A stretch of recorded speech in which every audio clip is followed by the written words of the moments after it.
IPU की president और Tanzania संयुक्त गणराज्य की नेशनल असेंबली के अध्यक्ष माननीय डॉक्टर तुलिया एक्सन का स्वागत करते हुए अत्यंत प्रसन्नता हो रही है। वे हमारी सम्मानित अतिथि के रूप में भारत की आधिकारिक यात्रा पर आई है। ये हमारे लिए खुशी की बात है कि डॉक्टर एक्सन बजट सत्र को देखने के लिए यहाँ उपस्थित है।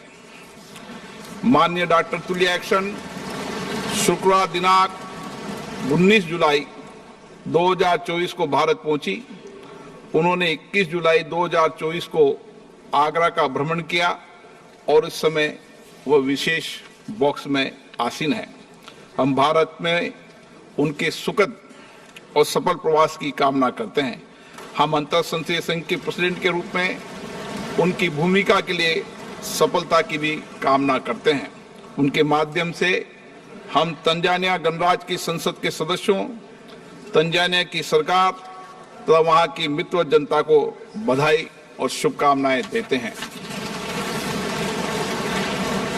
माननीय सदस्यगण, जैसा कि आपको समाचार भाग 2 के माध्यम से पहले ही सूचित किया जा चुका है कि माननीय वित्त मंत्री जी के बजट भाषण की प्रतियां हार्ड कॉपी के रूप में उपलब्ध कराई जाएगी। अतः बजट प्रस्तुत हो जाने के पश्चात माननीय सदस्य कृपया बजट भाषण की अपनी अपनी प्रति प्रकाशन काउंटर से प्राप्त कर लें। आपको ये भी सूचित किया जाता है कि माननीय मंत्री द्वारा बजट प्रस्तुत किए जाने के पश्चात बजट की प्रतियां आपको मेंबर्स पोर्टल के माध्यम से भी उपलब्ध करा दी जाएगी। माननीय वित्त मंत्री Shrimati Nirmala Sitharaman.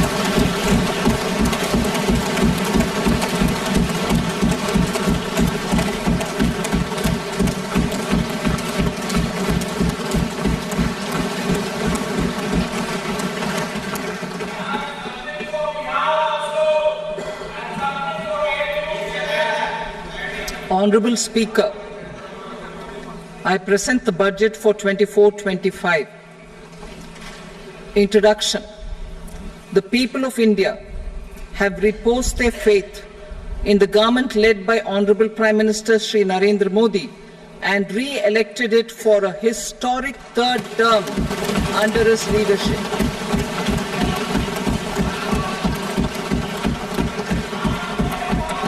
We are grateful for their support, faith, and trust in our policies. We are determined to ensure that all Indians, regardless of religion, caste, gender, and age, make substantial progress in realizing their life goals and aspirations. Global context. The global economy, while performing better than expected, is still in the grip of policy uncertainties. Elevated asset prices, political uncertainties, and shipping disruptions continue to pose significant downside risks for growth and upside risks to inflation. In this context, India's economic growth continues to be the shining exception and will remain so in the years ahead.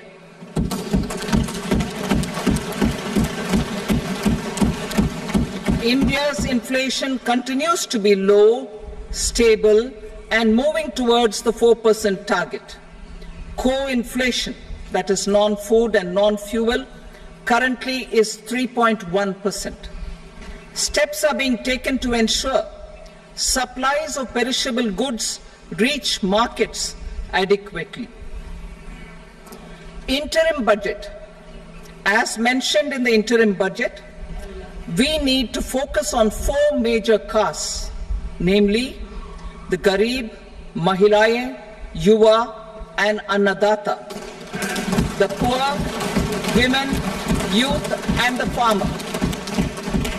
For Annadata, we announced higher minimum support prices a month ago for all major crops, delivering on the promise of at least a 50% margin over costs. Pradhan Mantri Garib Kalyan Anna Yojana was extended for 5 years, benefiting more than 80 crore people. Administrative actions for approval and implementation of various schemes announced in the interim budget are well underway. The required allocations have been made. Budget theme. Turning attention to the full year and beyond in this budget, we particularly focus on employment, skilling, MSMEs, and the middle class. I am happy to announce the Prime Minister's package of 5 schemes and initiatives to facilitate employment, skilling, and other opportunities for 4.1 crore youth over a 5-year period, with a central outlay of 2 lakh crore rupees. I will speak about them shortly, while more details may be seen in the annexure. This year, I've made a provision of 1.48 lakh rupees, 1.48 lakh crore rupees for education, employment, and skilling. Budget priorities. The people have given a unique opportunity to our government to take the country on the path of strong development and an all-round prosperity. In the interim budget, we promise to present a detailed roadmap for our pursuit of Viksit Bharat. In line with the strategy set out in the interim budget, this budget envisages sustained efforts on the following 9 priorities for generating ample opportunities for all. Number 1, productivity and resilience in agriculture. Number 2, employment and skilling. Number 3, inclusive human resource development and social justice. 4, manufacturing and services. 5, urban development. 6, energy security. 7, infrastructure. 8, innovation, research and development. And 9, next generation reforms. Subsequent budgets will build on these and add more priorities and actions. A more detailed formulation will be carried out as part of the economic policy framework, about which I will speak later in this speech. This budget details some of the specific actions to be initiated in the current year towards fulfillment of these priorities, with potential for transformative changes. The budget also covers some of the previously made announcements, with intent to strengthen them and step up their implementation for expediting our journey towards the goal of Viksit Bharat. Priority 1, productivity and resilience in agriculture. Transforming agricultural research. Our government will undertake a comprehensive review of the agricultural research setup to bring the focus on raising productivity and developing climate-resilient varieties. Funding will be provided in challenge mode, including to the private sector. Domain experts, both from the government and outside, will oversee the conduct of such research. Release of new varieties. New 109 high-yielding and climate-resilient varieties of 32 field and horticultural crops will be released for cultivation by farmers. Natural farming. In the next 2 years, 1 crore farmers across the country will be initiated into natural farming, supported by certification and branding. Implementation will be through scientific institutions and willing gram panchayats. 10,000 need-based bio-input resource centers will be established. Missions for pulses and oilseeds. For achieving self-sufficiency in pulses and oilseeds, we will strengthen their production, storage, and marketing. As announced in the interim budget, a strategy is being put in place to achieve Atmanirbharta for oilseeds such as mustard, groundnut, sesame, soybean, and sunflower. Vegetable production and supply chains. Large-scale clusters for vegetable production will be developed closer to major consumption centers. We will promote farmer-producer organizations, cooperatives, and startups for vegetable supply chains, including for collection and storage and marketing. Digital public infrastructure for agriculture. Buoyed by the success of the pilot project, our government, in partnership with the states, will facilitate the implementation of the digital public infrastructure in agriculture for coverage of farmers and their lands in 3 years. During this year, digital crop survey for Kharif using the DPI will be taken up in 400 districts. The details of 6 crore farmers and their lands will be brought into the farmer and land registries. Further, the issuance of Jan Samarth based Kisan credit cards will be enabled in 5 states. Shrimp production and export.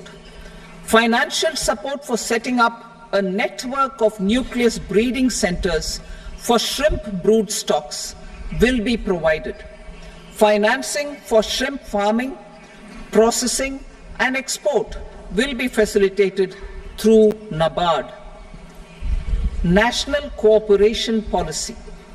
Our government will bring out a national cooperation policy for systematic, orderly, and all-round development of the cooperative sector, fast-tracking growth of rural economy and generation of employment opportunities on a large scale will be the policy goal. This year, I have made a provision of 1.52 lakh crore rupees for agriculture and allied sectors.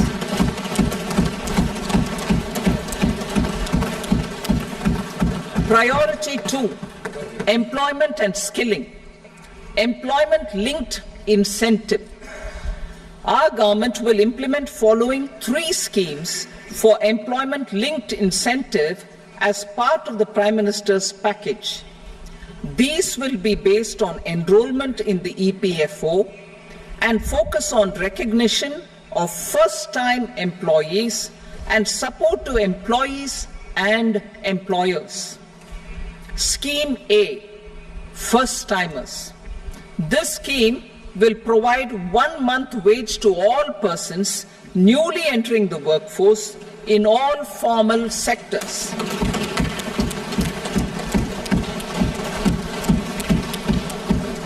Direct benefit transfer of 1 month's salary in 3 installments to first-time employees as registered in the EPFO will be up to 15,000 rupees.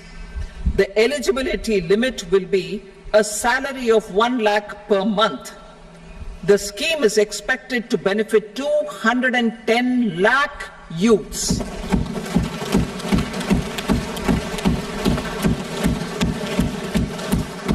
Scheme B, job creation in manufacturing. This scheme will incentivize additional employment in the manufacturing sector linked to the employment of first-time employees. An incentive will be provided at specified scale directly both to the employee and the employer with respect to the EPFO contribution in the first 4 years of employment. The scheme is expected to benefit 30 lakh youth entering employment and their employers.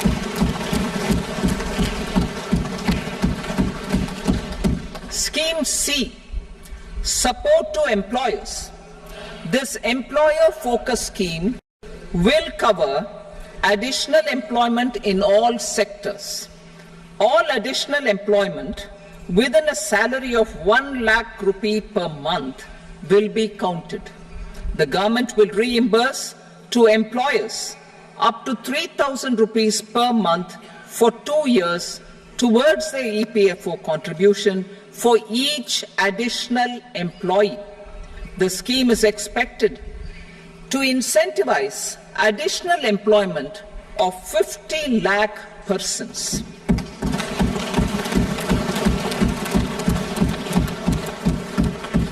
Participation of women in the workforce. We will facilitate higher participation of women in the workforce through setting up of working women hostels in collaboration with industry and establishing creches. In addition, the partnership will seek to organize women-specific skilling programs and promotion of market access for women SHG enterprises. Skilling program. I'm happy to announce a new centrally sponsored scheme as the fourth scheme under the Prime Minister's package for skilling in collaboration with state governments and industry. 20 lakh youth will be skilled over a 5-year period.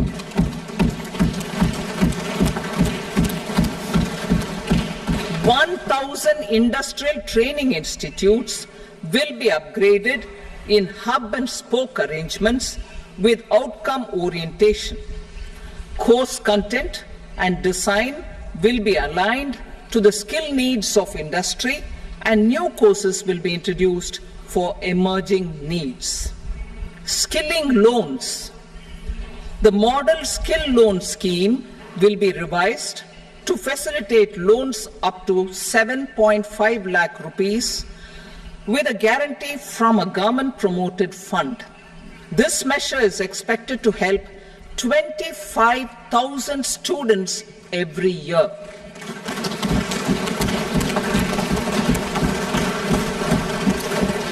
Education loans.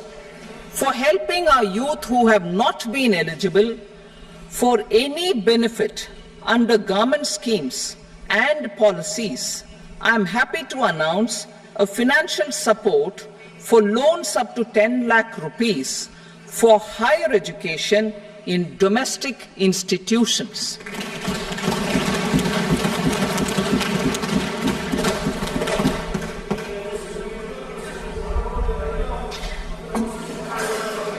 E-vouchers for this purpose.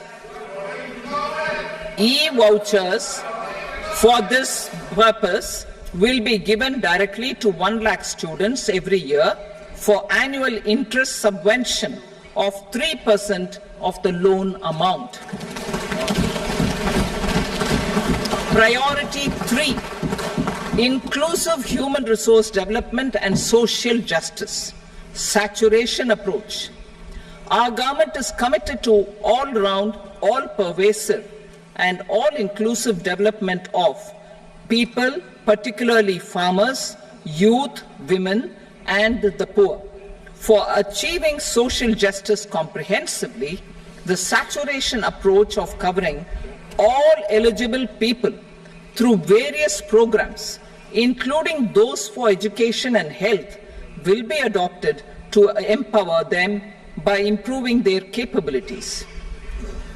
Implementation of schemes meant for supporting economic activities by craftsmen, artisans, self-help groups, scheduled caste, scheduled tribe, and women entrepreneurs and street vendors such as the PM Vishwakarma, PM Swanidhi, National Livelihood Missions, and Stand Up India will be stepped up.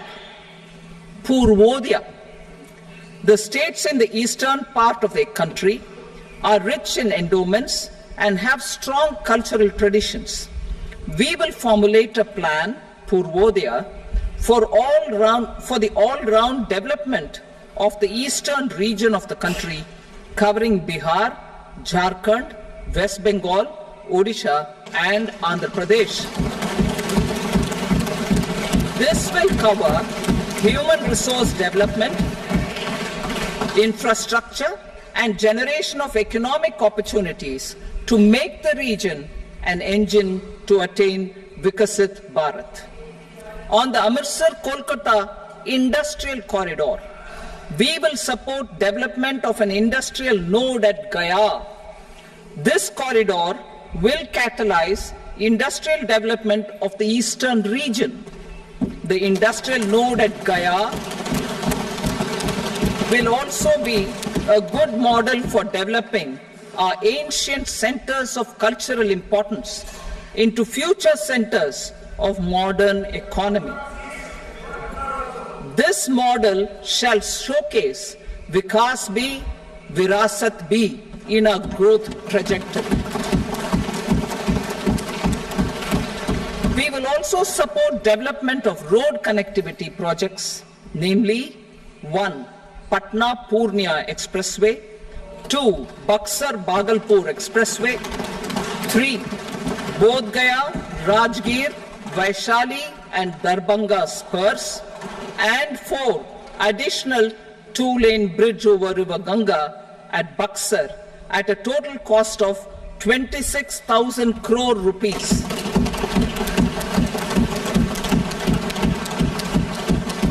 Power projects, including setting up of a new 2,400 megawatt power plant at Pir Painti, will be taken up at a cost of 21,400 crore rupees. New airports, medical colleges, and sports infrastructure in Bihar will be constructed. An additional allocation to support capital investments will be provided.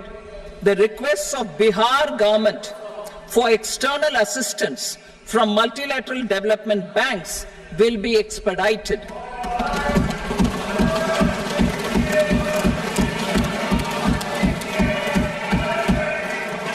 Andhra Pradesh Reorganization Act. Our government has made concerted efforts to fulfill the commitments in Andhra Pradesh Reorganization Act. Recognizing the state's need for the capital, recognizing the state's need for a capital, we will facilitate special financial support through multilateral development agencies.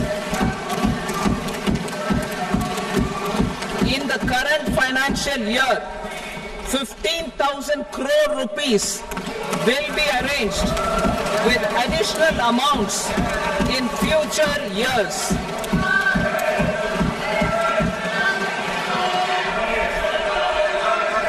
Our government is fully committed to financing and early completion of the Polavaram irrigation project, which is the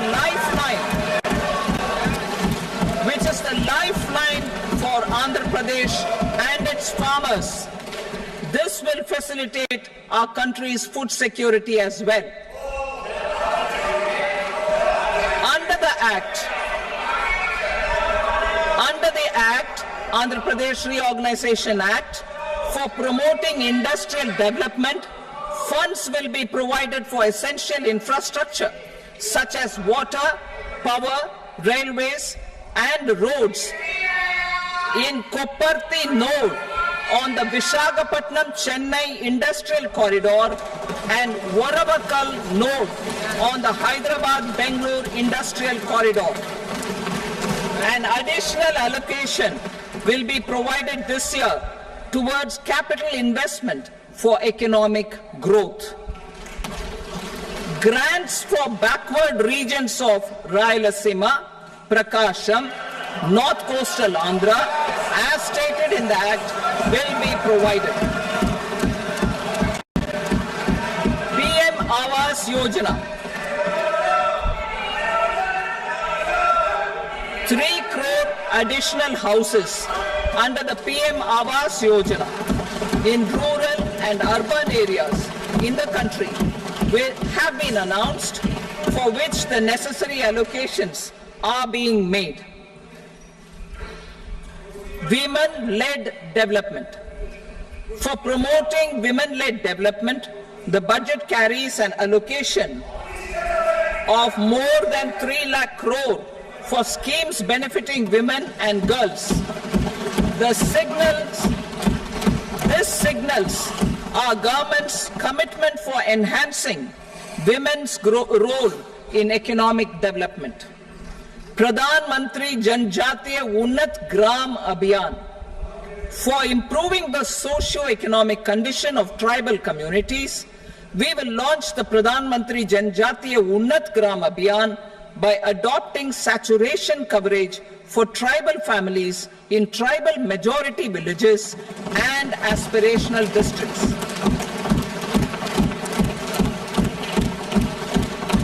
This will cover 63,000 villages, benefiting 5 crore tribal people. Bank branches in northeastern region. More than 100 branches of India Post Payment Bank will be set up in the northeast region to expand the banking services. This year, I have made a provision of 2.66 lakh crore rupees for rural development, including rural infrastructure. Priority 4, manufacturing and services, support for promotion of MSMEs. This budget provides special attention to MSMEs and manufacturing, particularly labor-intensive manufacturing. We have formulated a package covering financing, regulatory changes, and technology support for MSMEs to help them grow and also compete globally, as mentioned in the interim budget. I am happy to announce the following specific measures.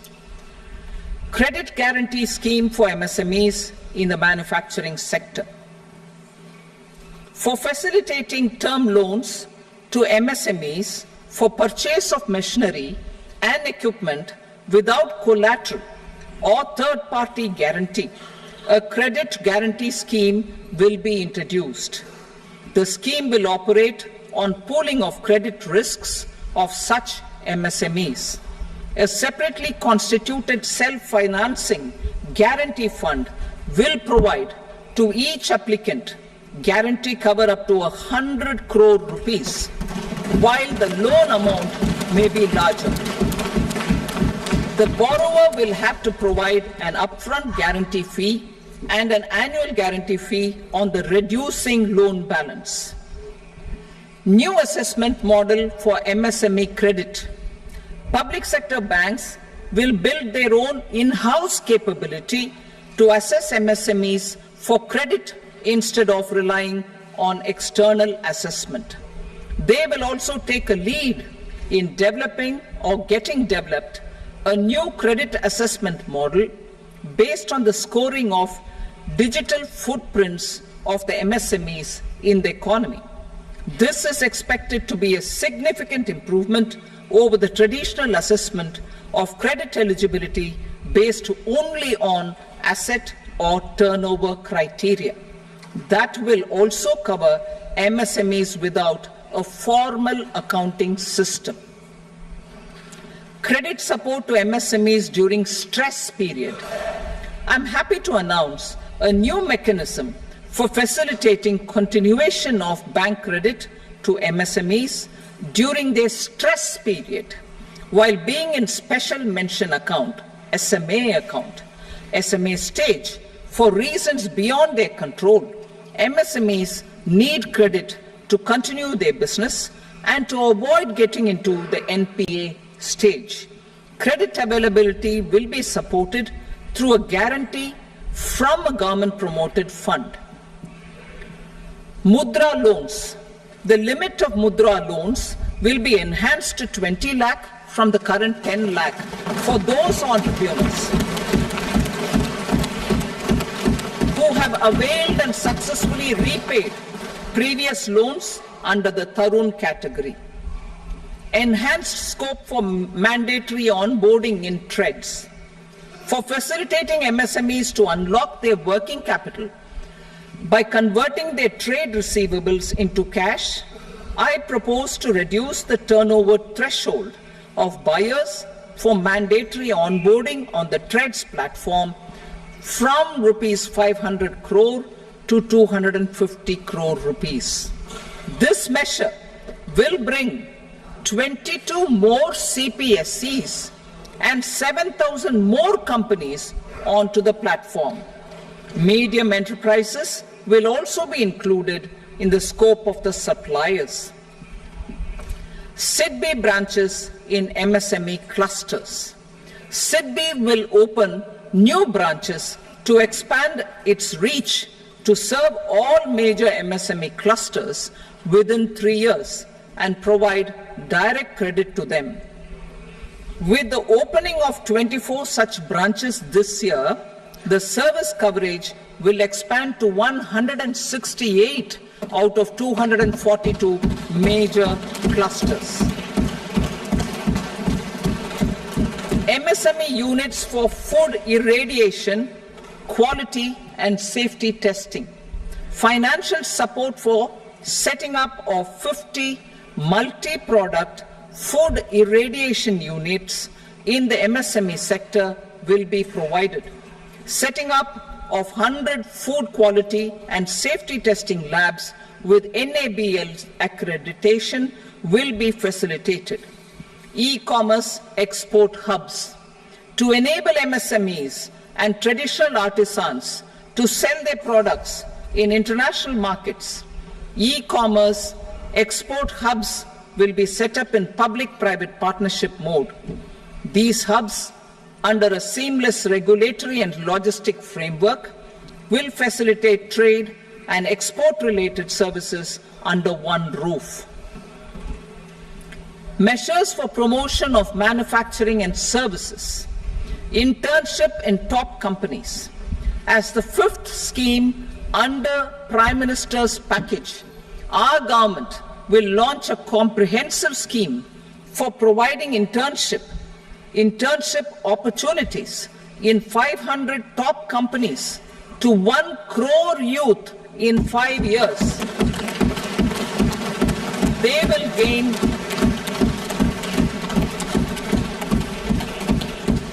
will gain exposure for 12 months to real-life business environment, varied professions, and employment opportunities. An internship allowance of 5,000 per month, 5,000 rupees per month, along with a one-time assistance of 6,000 rupees will be provided. Companies will be expected to bear the training cost and 10% of their internship cost from their CSR funds. Industrial parks. Our government will facilitate development of investment-ready, plug-and-play industrial parks with complete infrastructure in or near 100 cities in partnership with the states and private sector by better using town planning schemes. 12 industrial parks under the National Industrial Corridor Development Program also will be sanctioned.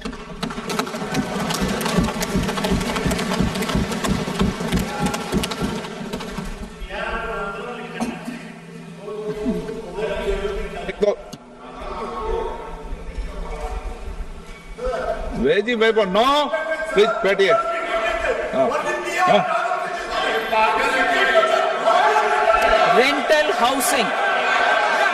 Rental housing with dormitory type accommodation for industrial workers will be, just 1 minute.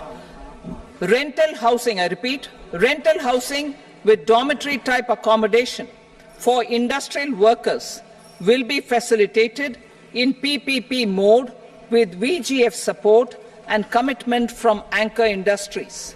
Shipping industry, ownership, leasing and flagging reforms will be implemented to improve the share of Indian shipping industry and generate more employment. critical mineral mission.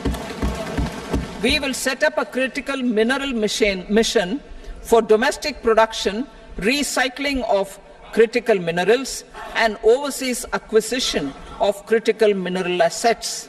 Its mandate will include technology development, skilled workforce, extended producer responsibility framework, and a suitable financing mechanism. Offshore mining of minerals.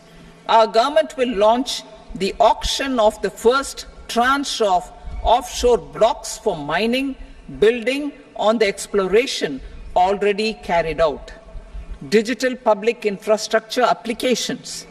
Turning to the services sector, I propose development of DPI applications at population scale for productivity gains, business opportunities, and innovation by the private sector. These are planned in the areas of credit, e-commerce, education, health, law and justice, logistics, MSME service delivery, and urban governance. Integrated technology platform for IBC ecosystem.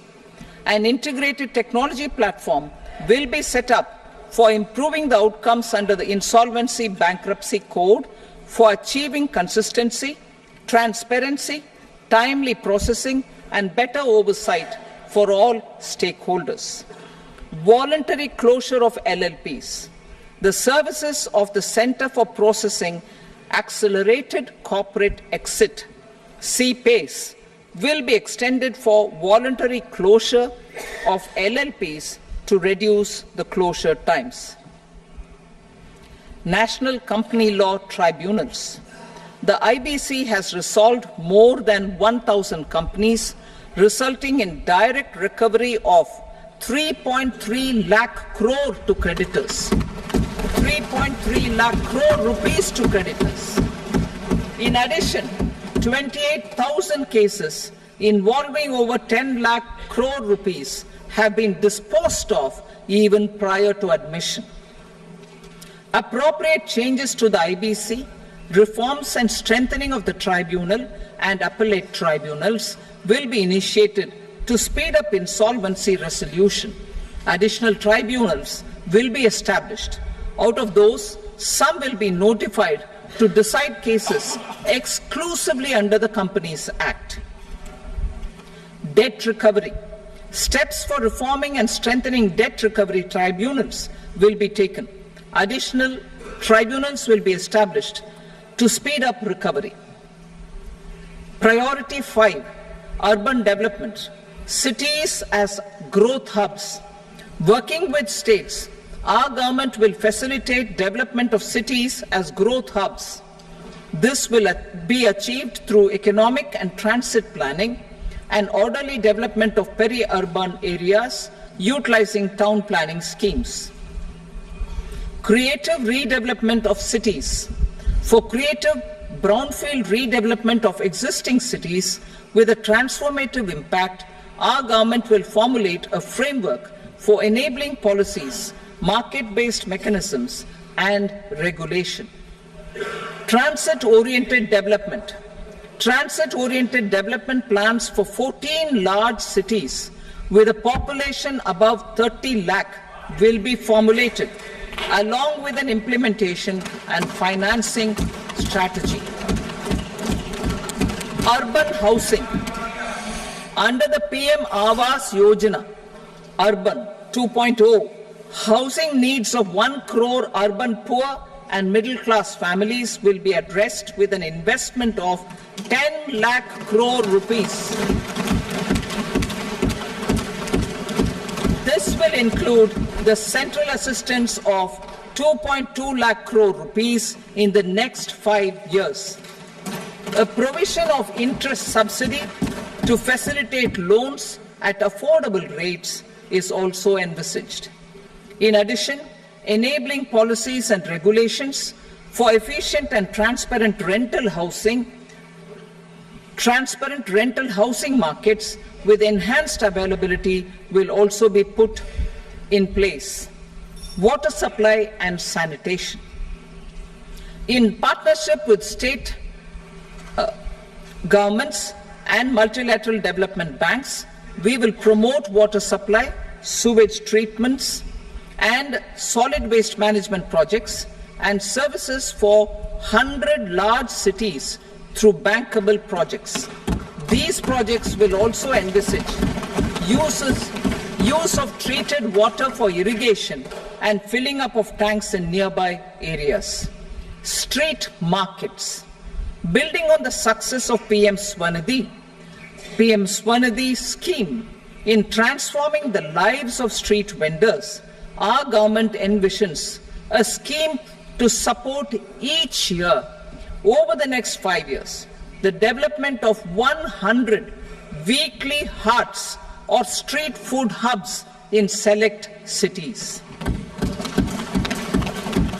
Stamp duty.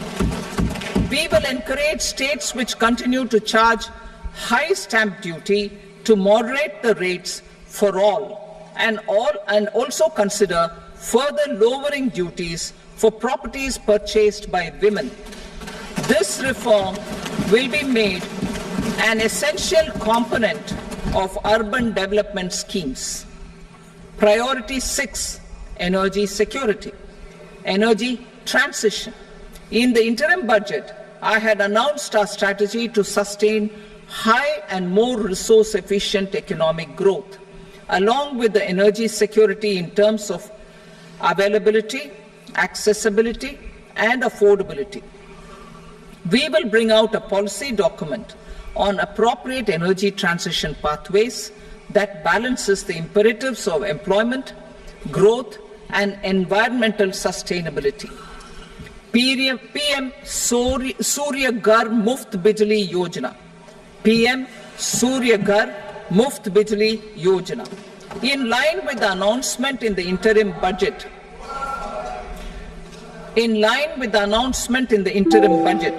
PM Surya Ghar Muft Bijli Yojana has been launched to install rooftop solar plants to enable 1 crore households obtain free electricity up to 300 units every month. The scheme has generated remarkable response with more than 1.28 crore registrations and 14 lakh applications, and we will further encourage it. Pumped storage policy. A policy for promoting pumped storage projects will be brought out for electricity storage and facilitating smooth integration of the growing share of renewable energy with its variable and intermittent nature in the overall energy mix. Research and development of small and modular nuclear reactors. Nuclear energy is expected to form a very significant part of the energy mix for Viksit Bharat. Towards that pursuit, our government will partner with the private sector for 1. Setting up Bharat Small Reactors, 2. Research and development of Bharat Small Modular Reactor, and 3. Research and development of newer technologies for nuclear energy. The R&D funding announced in the interim budget will be made available for this sector also. Advanced ultra supercritical thermal power plants. The development of indigenous technology for advanced ultra supercritical thermal power plants with much higher efficiency has been completed.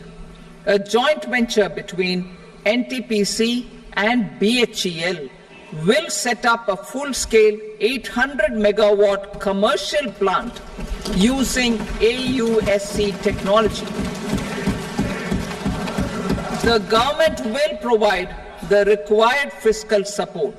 Moving forward, development of indigenous capacity for the production of high-grade steel and other advanced metallurgy materials for these plants will result in strong spin-off benefits for the economy.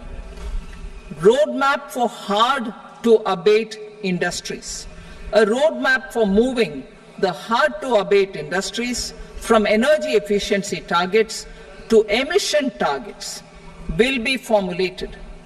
Appropriate regulations for transition of these industries from the current perform, achieve and trade mode to Indian carbon market mode will be put in place. Support to traditional micro and small industries. An investment-grade energy audit of traditional micro and small industries in 60 clusters, including brass and ceramic, will be facilitated. Financial support will be provided for shifting them to cleaner forms of energy and implementation of energy efficiency measures. The scheme will be replicated in another 100 clusters in the next phase. Priority 7, infrastructure investment by central government. Significant investment the central government has made over the years in building and improving infrastructure has had a strong multiplier effect on the economy. We will endeavour to maintain strong fiscal support for infrastructure over the next 5 years in conjunction with imperatives of other priorities and fiscal consolidation. This year, I have provided 11,11,111 crore rupees for capital expenditure. This would be 3.4% of our GDP.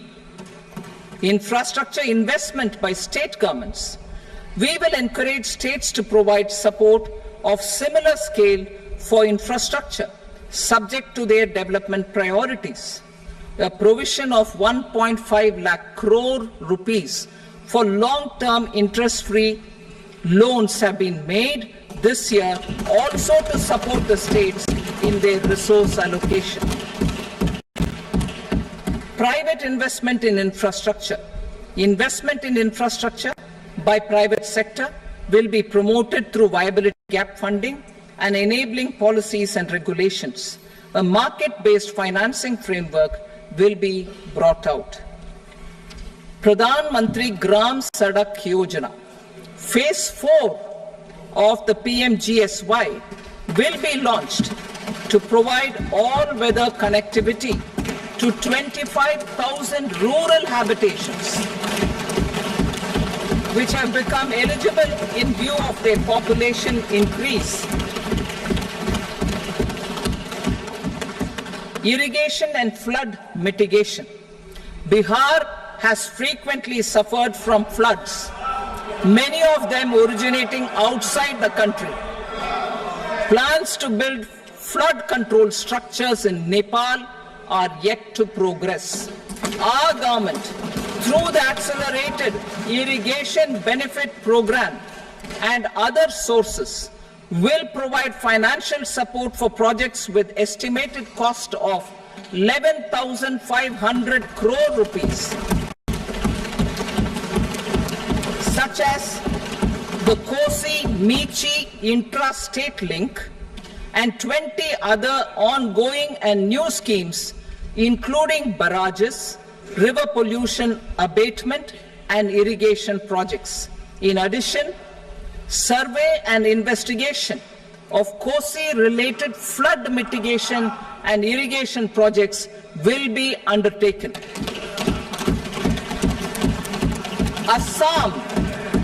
Assam grapples with floods every year by the Brahmaputra River and its tributaries originating outside India.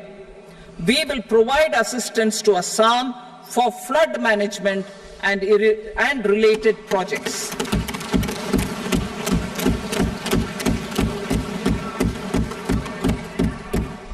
Himachal Pradesh suffered extensive losses due to floods last year.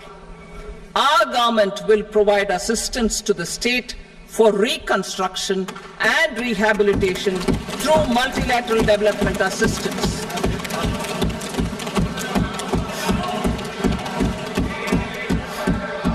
भेदभाव की।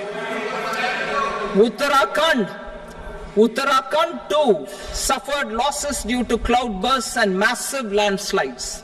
We will provide assistance to the state. Recently, Sikkim witnessed devastating flash floods and landslides that wreaked havoc across the state. Our government will provide assistance to the state.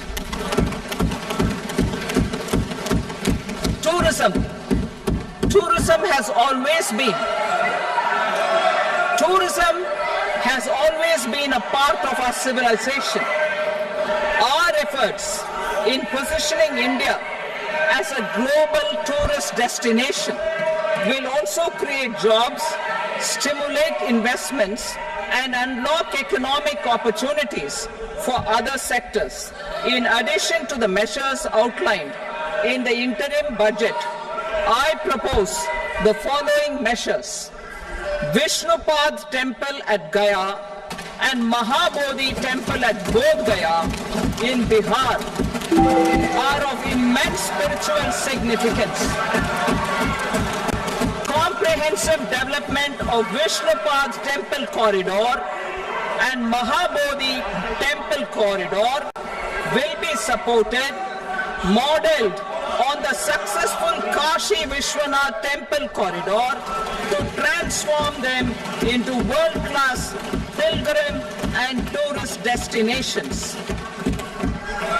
Rajgir holds immense religious significance for Hindus, Buddhists and Jains. The 20th Tirthankara Muniswarata Temple in the Jain temple complex is ancient. The Saptarishi or the 7 hot springs form a warm water Brahmkund that is sacred. A comprehensive development initiative for Rajgir will be undertaken. Our government will support the development of Nalanda as a tourist center, besides reviving Nalanda University to its glorious stature. Odisha's scenic beauty, temples, monuments, craftsmanship, wildlife sanctuaries, natural landscapes, and pristine beaches make it an ultimate tourism destination. Our government will provide assistance for their development to Odisha as well.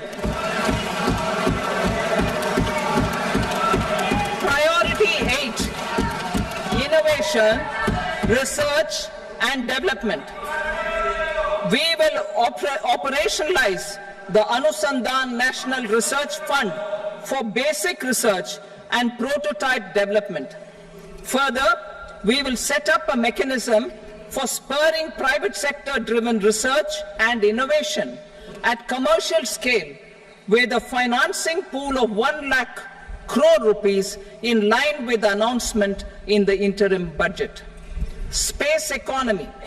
With our continued emphasis on expanding the space economy by 5 times in the next 10 years, a venture capital fund of 1,000 crore rupees will be set up. Priority 9, next generation reforms. Economic policy framework.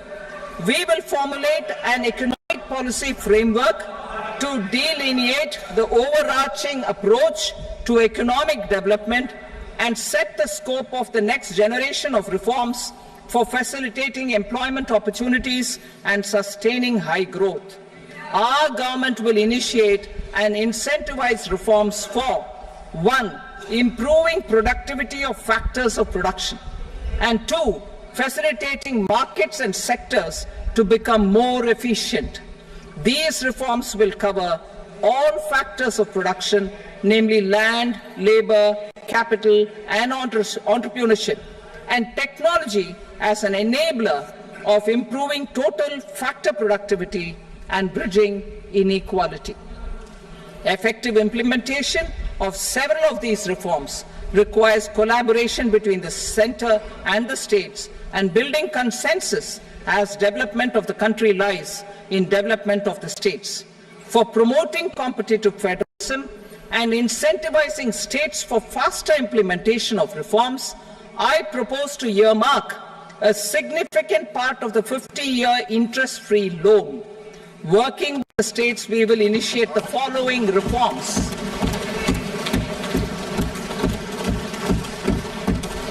Land-related reforms and actions, both in the rural and urban areas, will cover land administration, will cover 1. Land administration, planning and management, and 2. Urban planning usage and building bylaws. These will be incentivized for completion within the next 3 years through appropriate fiscal support. Rural land-related actions. Rural land-related actions will include 1. Assignment of unique land parcel identification number, UL PIN, or Bhu Aadhaar for all lands. 2. Digitization of cadastral maps. 3. Subdivisions, survey of map subdivisions as per current ownership. 4. Establishment of land registry. And 5. Linking to the farmers registry. These actions will also facilitate credit flow and other agricultural services. Urban land-related actions. Land records in urban areas will be digitized with GIS mapping. An IT-based system for property record administration, updating, and tax administration will be established. These will also facilitate improving the financial position of urban local bodies. Labor-related reforms. Services to labor. Our government will facilitate the provision of a wide array of services to labor, including those for employment and skilling. A comprehensive integration of eShram portal with other portals will facilitate such one-stop solution.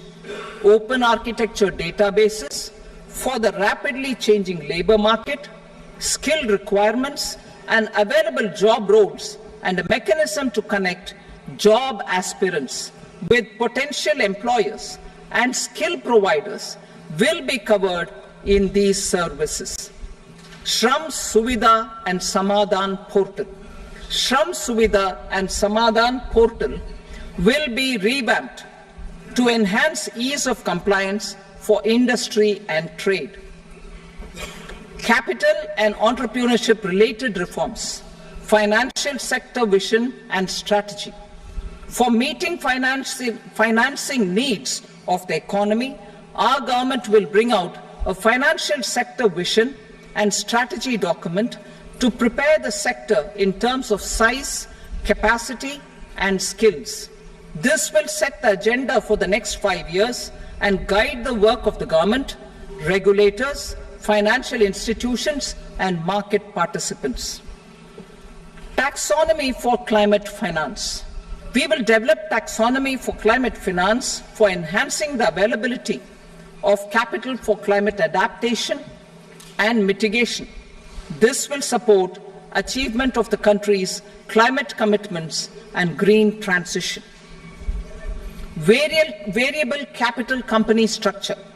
We will seek the required legislative approval for providing an efficient and flexible mode for financing leasing of aircrafts and ships and pooled funds of private equity through a variable company structure.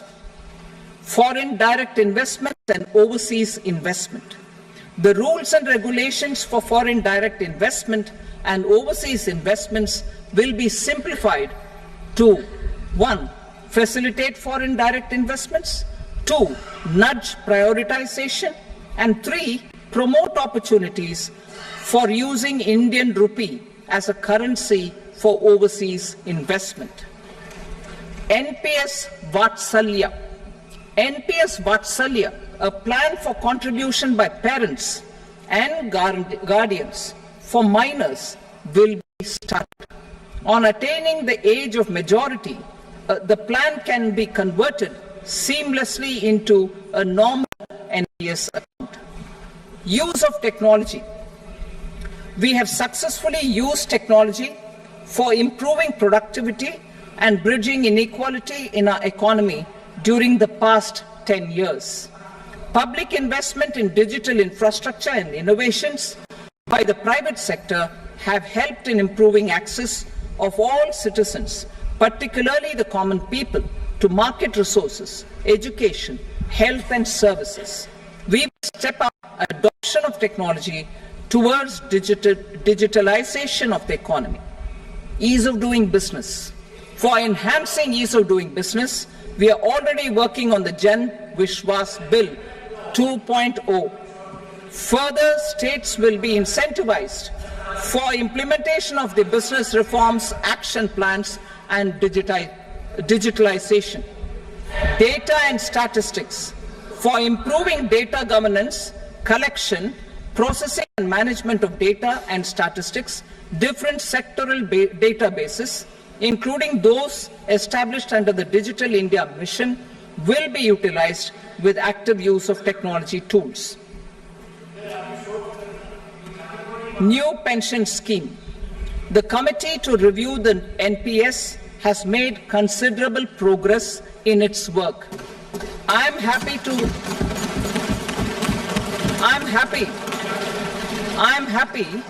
that the staff side of the National Council of the Joint Consultative Machinery for Central Government Employees has taken a constructive approach. A solution will be evolved which addresses the relevant issues while maintaining fiscal prudence to protect the common citizens. Budget estimates for 24-25.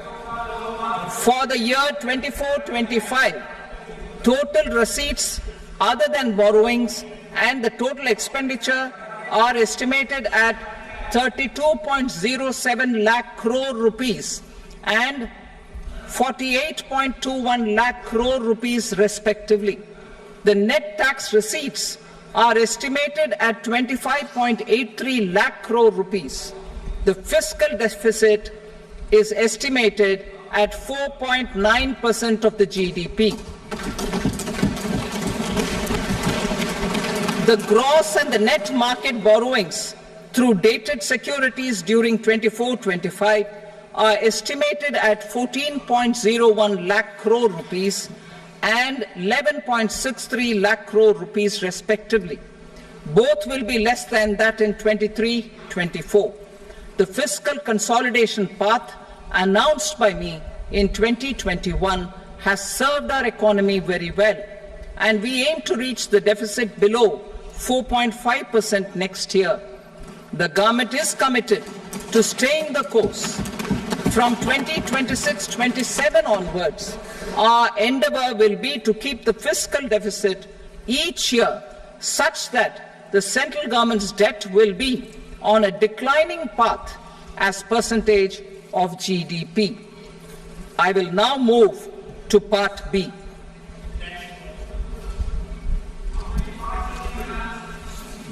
Indirect taxes. Sir, I start with GST. It has decreased tax incidence on the common man, reduced compliance burden and logistics cost for trade and industry, and enhanced revenues of the central and the state governments. It is a success of vast proportions. To multiply the benefits of GST, we will strive to further simplify and rationalize the tax structure and endeavor to expand it to the remaining sectors. My proposals for customs duties intend to support domestic manufacturing, deepen local value addition, promote export competitiveness, and simplify taxation while keeping the interest of the general public and consumers surmount. In Budget 22-23, we reduced the number of customs duty rates. I propose to undertake a comprehensive review of the rate structure over the next 6 months to rationalize and simplify it for ease of trade, removal of duty inversion, and reduction of disputes. I shall now take up sector-specific customs duty proposals. Medicine and medical equipments. To provide relief to cancer patients, I propose to fully exempt 3 more medicines from customs duties.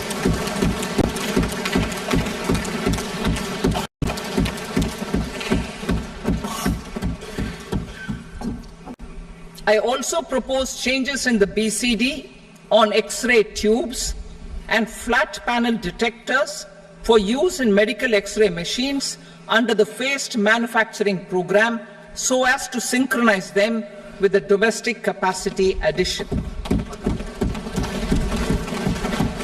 Mobile phone and related parts. With a 3-fold increase in domestic production and almost a 100-fold jump in exports of mobile phones over the last 6 years, the Indian mobile industry has matured.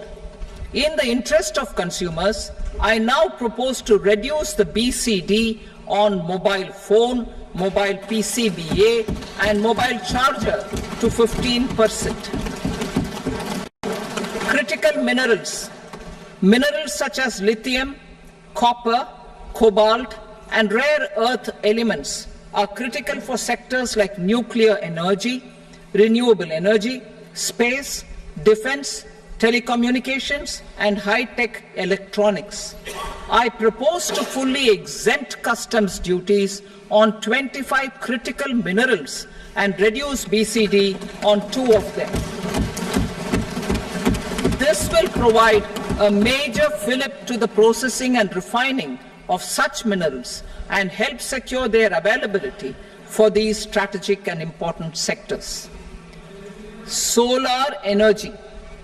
Energy transition is critical in the fight against climate change. To support energy transition, I propose to expand the list of exempted capital goods for use in the manufacture of solar cells and panels in the country. Further, in view of sufficient domestic manufacturing capacity of solar gas, glass, and tinned copper interconnect, I propose not to extend the exemption of custom duties provided to them. Marine products. India's seafood exports in the last financial year touched an all-time high of more than 60,000 crores of rupees. Frozen shrimp accounted for about 2/3 of these exports. To enhance their competitiveness, I propose to reduce BCD on certain broodstock, polychaete worms, shrimp, and fish feed to 5%. I also propose to exempt customs duty on various inputs for manufacture of shrimp and fish feed. Leather and textile. Similarly, to enhance the competitiveness of exports in the leather and textile sectors, I propose to reduce BCD on real down-filling material from duck or goose. I am also making additions to the list of exempted goods for manufacture of leather and textile garments, footwear, and other leather articles for export.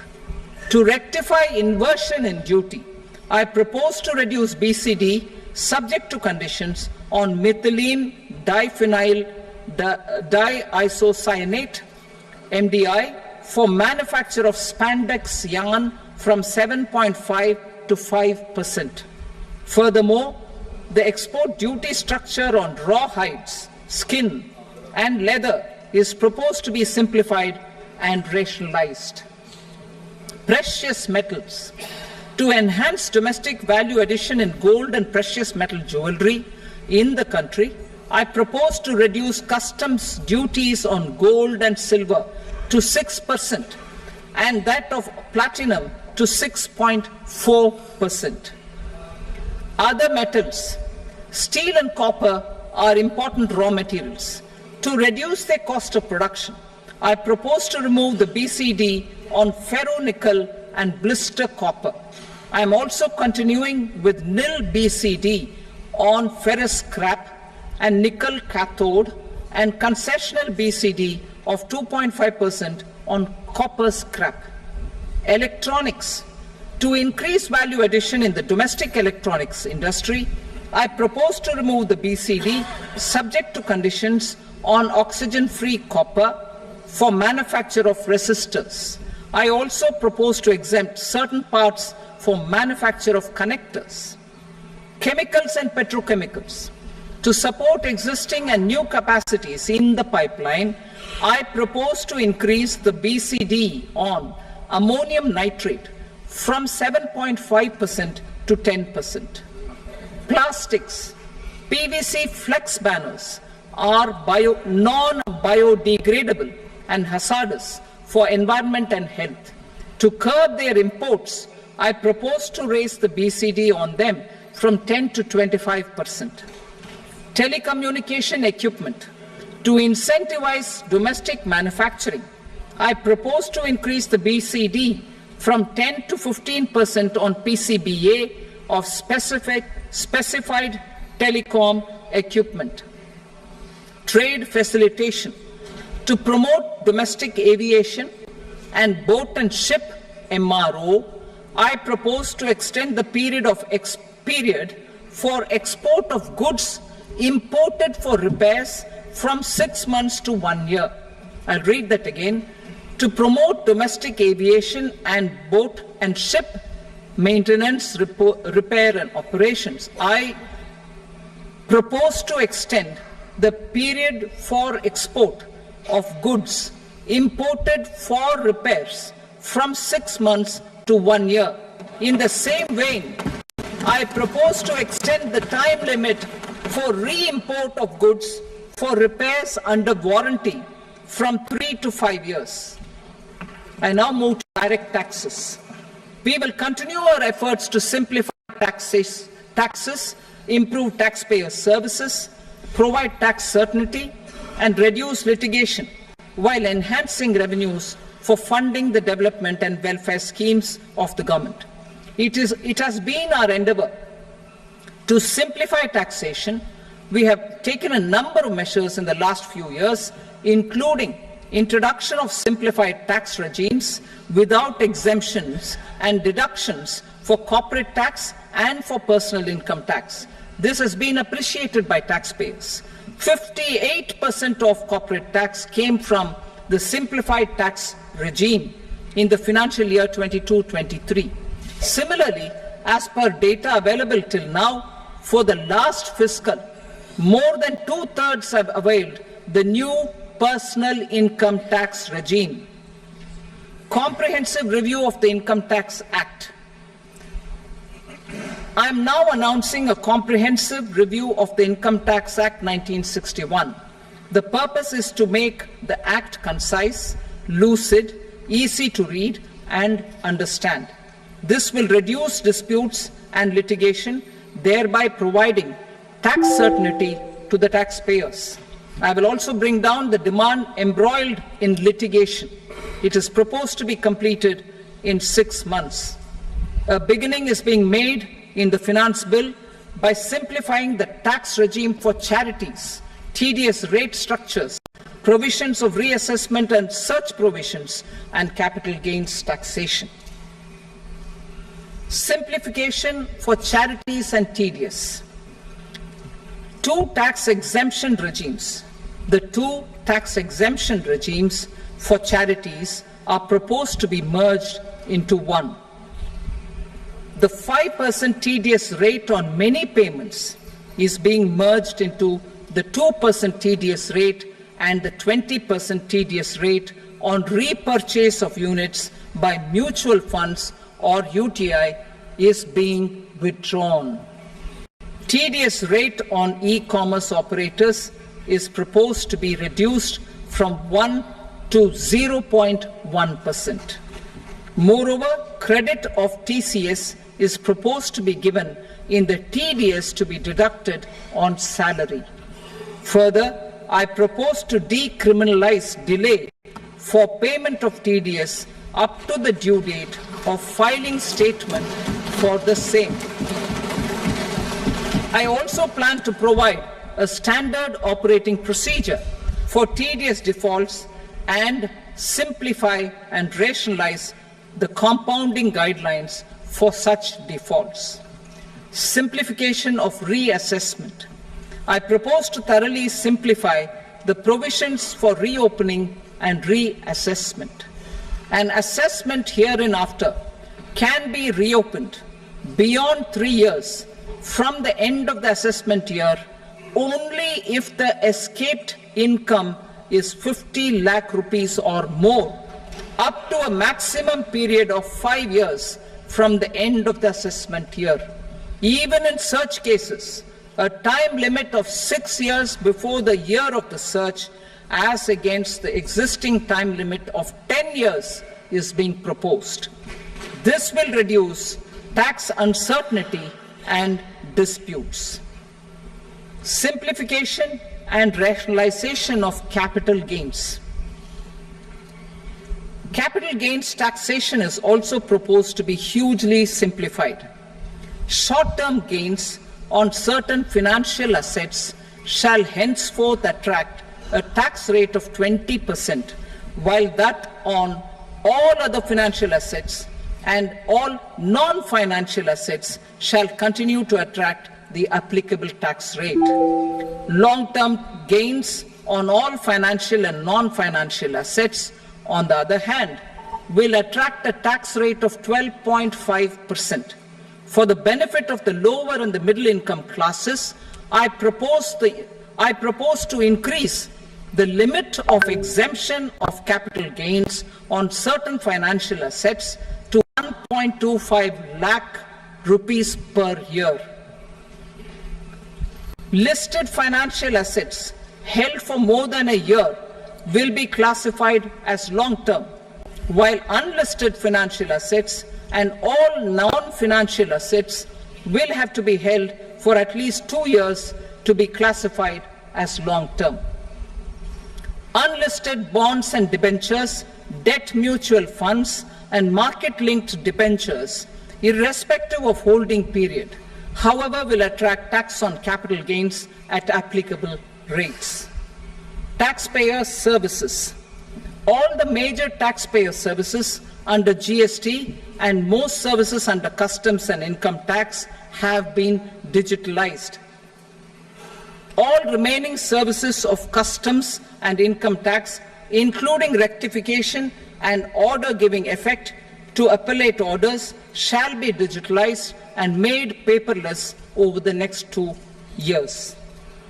Litigation and appeals. While our concerted efforts to reduce pendency of appeals at various appellate fora are beginning to show good results, it will continue to engage our highest attention. To dispose of the backlog of first appeals, I plan to deploy more officers to hear and decide such appeals, especially those with large tax effect.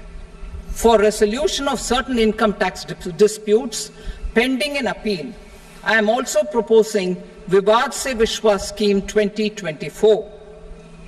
Further, I propose to increase monetary limits for filing appeals related to direct taxes, excise and service tax in the tax tribunals, high courts and Supreme Court to 60 lakh rupees, 2 crore rupees and 5 crore respectively, with a view to reduce litigation and provide certainty in international taxation. We will expand the scope of safe harbor rules and make them more attractive. We will also streamline the transfer pricing assessment procedure. Employment and investment. I have a few proposals to promote investment and foster employment. First of all, to bolster the Indian startup ecosystem, boost the entrepreneurial spirit, and to support innovation, I propose to abolish the so-called angel tax for all classes of investors. Second, there is tremendous potential for cruise tourism in India. To give a fillip to this employment-generating industry, I am proposing a simpler tax regime for foreign shipping companies operating domestic cruises in the country.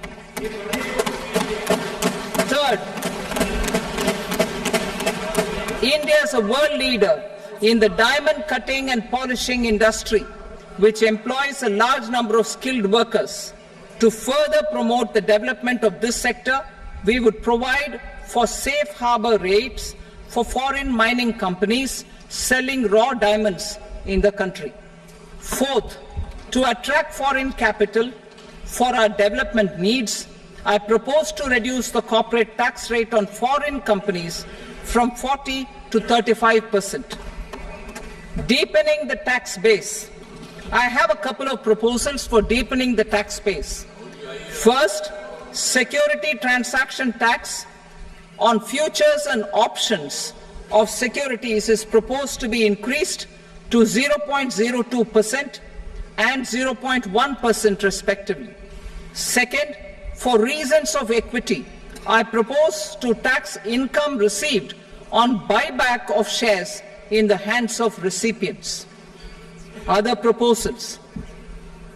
To improve social security benefits, deduction of expenditure by employers towards NPS is proposed to be increased from 10 to 14% of the employee's salary. Similarly, deduction of this expenditure up to 14% of salary from the income of employees in private sector, public sector banks and undertakings opting for the new tax regime is proposed to be provided. Indian professionals working in multinationals get ESOPs and invest in social security schemes and other movable assets abroad. Non-reporting of such small foreign assets has penal consequences under the Black Money Act. Such non-reporting of movable assets up to 20 lakh rupees is proposed to be depenalized. Other major proposals in the finance bill relate to withdrawal of equalization levy of 2%, expansion of tax benefits to certain funds and entities in IFSCs, and immunity from penalty and prosecution to Benamidar on full and true disclosure so as to improve conviction under the Benami Transaction Prohibition Act 1988. Personal income tax.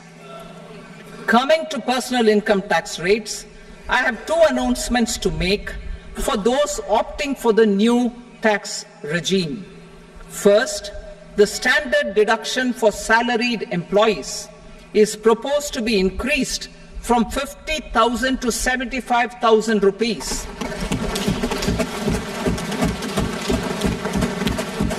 Similarly, deduction on family pension for pensioners is proposed to be enhanced from 15,000 to 25,000 rupees.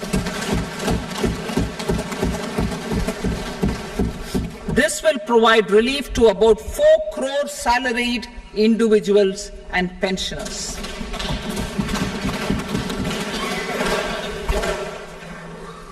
Second, in the new tax regime, the tax rate structure is proposed to be revised as follows. 0 to 3 lakh rupees, nil. 3 to 7 lakh rupees, 5%. 7 to 10 lakh rupees, 10%. 10 to 12 lakh rupees, 15%. 12 to 15 lakh rupees, 20%. And above 15 lakh rupees, 30%. As a result of these changes, a salaried employee in the new tax regime stands to save up to 17,500 rupees in income tax.